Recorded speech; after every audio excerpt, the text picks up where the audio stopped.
بسم اللہ الرحمن الرحیم۔ السلام علیکم، میں ہوں ایڈوکیٹ محمد اشفاق اور آپ دیکھ رہے ہیں میرا یوٹیوب چینل۔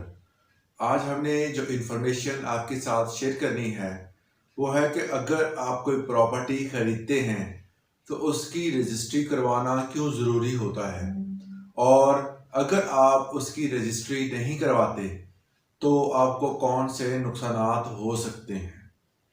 جب بھی کوئی بندہ کوئی پراپرٹی خریدتا ہے یا کوئی پراپرٹی سیل کرتا ہے، اگر آپ ان میں سے کوئی بھی ہیں، فرض کر لیں کہ اگر آپ پراپرٹی سیل کر رہے ہیں تو پراپرٹی سیل کرنے کے حوالے سے سب سے پہلے جو لاہ عمل اپنایا جاتا ہے وہ ہے کہ ایک ٹوکن دے دیا جاتا ہے۔ ٹوکن کا مطلب یہ ہوتا ہے کہ آپ کو بیانہ دیا جاتا ہے کچھ رقم۔ فرض کر لیں کہ 1 کروڑ کی اگر کوئی پراپرٹی ہے تو 10 لاکھ روپے بیانے کے طور پر دے دیا جاتا ہے کہ وہ پراپرٹی اب آپ خریدنے کے خواہش مند ہیں۔ جب وہ بیانہ دے دیا جاتا ہے، اس کی تحریری طور پر اسٹیمپ پیپر پر جو تحریر لکھی جاتی ہے اس کے اوپر ایک خاص قسم کی ڈیٹ طے ہوتی ہے جس میں بقایا رقم جو ہے وہ ادا کرنی ہوتی ہے۔ اس بقایا رقم کو ادا کرنے کے ٹائم پہ اگر آپ اس کو رجسٹری کر کے نہیں دیتے یا آپ رجسٹری کروا لیتے ہیں تو اس صورت میں وہ رقم اگر ادا نہیں کرتے تو آپ اپنی زمین وہ کھو دیتے ہیں۔ اسی لیے جب بھی آپ پراپرٹی سیل کریں تو آپ اپنی جو ہے وہ اس پراپرٹی کی رجسٹری تب کریں جب آپ پوری رقم وصول کر لیں۔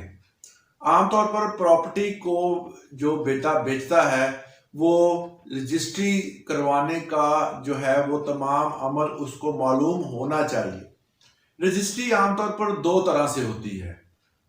ایک جو پروسیس ہے وہ ہے کہ سب رجسٹرار کے آفس آپ حاضر ہوتے ہیں، وہاں پہ جاتے ہیں، وہاں پر تحصیلدار جو ہے وہ آپ کو سامنے بٹھاتا ہے اور کوسچن کرتا ہے، یا نائب تحصیلدار آپ کو سامنے بٹھاتا ہے، وہ کوسچن کرتا ہے کہ جناب مالک کون ہے، مالک سامنے آئے اور جو خریدنے والا ہے وہ سامنے آئے۔ دونوں کو آمنے سامنے کھڑا کرتا ہے اور سوال کرتا ہے کہ کیا آپ نے جو رقم اس رجسٹری اسٹیمپ پیپر پر لکھی ہوئی ہے وہ وصول کر لی ہے۔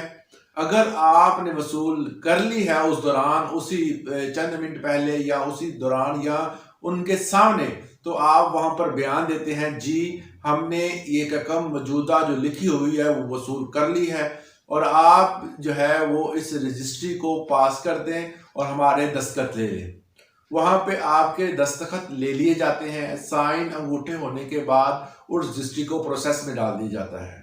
یہ ہے کہ سب رجسٹرار کے آفس جا کر روبرو جو ہے وہ رجسٹری جب کروائی جاتی ہے۔ دوسرا پروسیس ہوتا ہے کہ اہل کمیشن قائم کر دیا جاتا ہے، مطلب کہ کوئی ایک کمیشن ایسا بنا دیا جاتا ہے، کچھ افراد کو منتخب کر لیا جاتا ہے، جو افراد جو ہیں وہ دونوں پارٹیوں کے پاس جاتے ہیں یا ایک جگہ ان کو اکٹھا کر لیتے ہیں۔ وہاں پر پیسے کا لین دین جو ہے وہ ان کے سامنے ہوتا ہے، اس کے بعد ان کے سگنیچر سائن انگوٹھے جو ہوتے ہیں وہ مکمل کروا کے تحصیلدار کے آفس میں جمع کروا دی جاتے ہیں۔ تو یہ ایک پروسیس تھا جس میں جو ہے وہ رجسٹرار انوالو نہیں ہوتا، اور وہاں پر ڈائریکٹلی جو ہے وہ رجسٹری جو ہے وہ چند بندے مل ملا کے آپس میں طے کر کے تو رجسٹری کروا لیتے ہیں۔ یہ 2 پروسیس ہوتے ہیں جس میں آپ اپنی رجسٹری کروا سکتے ہیں، ایک جو ہے وہ روبرو، دوسرا اہل کمیشن کے تھرو۔ روبرو رجسٹرار کے آفس جانا پڑتا ہے، اور جو اہل کمیشن کے تھرو جو ہوتا ہے اس میں آپ اپنی رجسٹری کے لیے جو مختلف جگہوں پر مطلب کہ اہل کمیشن قائم کرتے ہیں، اور جہاں چاہے اپنی مرضی کی جگہ پر جا کر وہاں پر سائن انگوٹھے کر سکتے ہیں۔ جب بھی آپ نے رجسٹری کرنی ہو یا رجسٹری کروانی ہو، جب آپ زمین کو سیل کرتے ہیں تو کبھی بھی رجسٹری پر سائن اور انگوٹھے اس وقت تک نہ لگائیں جب تک آپ پوری رقم وصول نہ کر لیں۔ جب آپ رقم پوری وصول کر لیں اس کے بعد آپ سائن اور انگوٹھے لگا کر اس رجسٹری کو جو ہے وہ اس کے سپرد کر دیں۔ اگر آپ ایسا نہیں کرتے تو اس صورت میں آپ سے وہ رجسٹری کروا لیتا ہے، اور اس کے بعد آپ کو وہ موجودہ رقم جو ہوتی ہے، جو پینڈنگ اماؤنٹ ہوتی ہے، وہ رقم اگر وہ نہیں دیتا تو آپ کسی بھی چیز کے لحاظ سے اس سے پیسے جو ہے وہ قانونی طور پر نہیں لے سکتے۔ क्यों? क्योंकि आपने पहले ही सिग्नेचर कर दी, आपने पहले ही सिग्नेचर कर दिए हैं कि मैंने ये रकम वसूल कर ली है। तो इस तरह आप कभी भी पहले जो है वो रजिस्ट्री ना करें, बाद में रजिस्ट्री करें, या मौजूदा रकम हासिल करने के फौरन बाद आप रजिस्ट्री कर सकते हैं। तो ये था कि एक बेचने वाला किन एहतियातों को अपनाए और रजिस्ट्री किस तरह करवाए।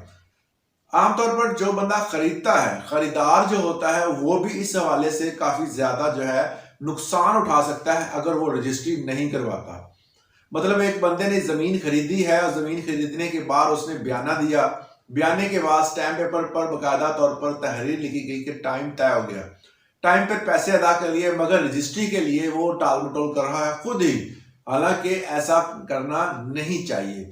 वो क्या करता है कि उसमें रजिस्ट्री जो है उसको करवाने के लिए थोड़ा उसमें लिमिट जो होती है उसको देखता है कि जी इसमें हमें स्टैम्प पेपर लगाने पड़ेंगे, इसमें एफबीआर के टैक्सेस हैं, इसमें गेन टैक्स अदा करना पड़ेगा, इसमें विद होल्डिंग टैक्स अदा करना पड़ेगा, इसमें जो है वो अहले कमीशन की फीस होगी और इसमें इंतकाल की फीस होगी। इन तमाम टैक्सेस और फीसों से बचने के लिए वो इस चीज को डिले कर देता है। हालांकि वो काम होता है जिसमें अगर आप इसमें डिले करते हैं तो इसमें आपका ही नुकसान होता है। क्यों? क्योंकि अगर आपने कोई प्लॉट ले लिया है, चाहे वो आपके कब्जे में ही है, चाहे वो आप उस पर रहाइश पजीर हैं, मगर उस वक्त तक आप मालिक नहीं होंगे जब तक आपके नाम पर टाइटल ऑफ डॉक्यूमेंट तैयार नहीं हो जाता। जब रजिस्ट्री आपके नाम पर तैयार नहीं होती तब तक आप मालिक नहीं होते। तो इस हवाले से अगर आपके पास स्टैम्प पेपर भी मौजूद है मगर उस स्टैम्प पेपर की कोई दिक्कत नहीं होती, क्योंकि टाइटल ऑफ डॉक्यूमेंट जो है वो एक पावरफुल डॉक्यूमेंट होता है, इस रजिस्ट्री को जो है वो अदालत में जो है बड़ी आसानी से नहीं जुटलाया जा सकता। मगर बाकी स्टैम्प पेपर जो होते हैं उनको हवाले से चक्को शुबात जो होते हैं वो रजिस्ट्री के मुकाबले में ज्यादा होते हैं।